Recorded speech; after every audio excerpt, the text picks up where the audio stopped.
ఝాన్సీ అయితే వనమాలితో మాట్లాడుతూ ఉంటుంది. ఇక వనమాలికి ఇలా అంటూ ఉంటుంది, అసలు ఆ స్వర వాళ్ళు ఇంత సడన్గా ఇల్లు ఎందుకు ఖాళీ చేశారో నాకు అర్థం కావటం లేదు.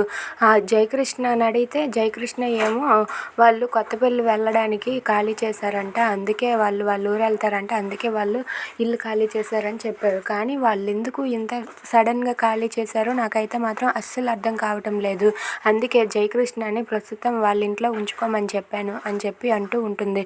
ఇంతలో అక్కడికి ఝాన్సీకి అయితే జయకృష్ణ కాల్ చేస్తాడు. కాల్ చేయగానే, మేడం మీ పక్కన సార్ ఏమైనా ఉన్నారా అని చెప్పి అడుగుతూ ఉంటాడు. లేదు పర్వాలేదు చెప్పు అని ఝాన్సీ అంటే, మేడం మీకు విషయం చెప్పాలి, అభి సార్ నన్ను అలాగే చామంతిని మా ఇద్దరిని కూడా ఉద్యోగంలో నుండి తీసేశారని చెప్పి అంటాడు. అది వినగానే ఝాన్సీ ఒక్కసారిగా షాక్ అయ్యి అలా ఉండిపోతుంది.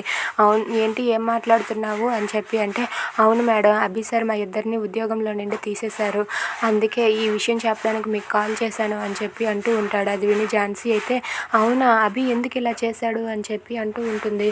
బిజినెస్లో కొంచెం లాస్ ఉందంట, అందుకే స్టాఫ్ కొంచెం తగ్గించుకుంటే మంచిదని అన్నారు, అందుకే మా ఇద్దరిని జాబ్లో నుండి తీసేశారు. కానీ ఆ రీజన్ నాకైతే మాత్రం సరైన రీజన్ అనిపించలేదు, ఇంకేదో ఉంది మేడం అని చెప్పి అంటూ ఉంటాడు.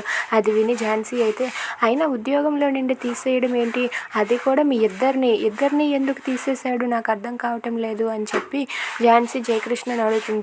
దాంతో జయకృష్ణ అయితే, ఏమో మేడం మా ఇద్దరిని రిజైన్ లెటర్ ఇచ్చేసి పంపించేశారు అని చెప్పి అంటూ ఉంటాడు. If you like this video please subscribe.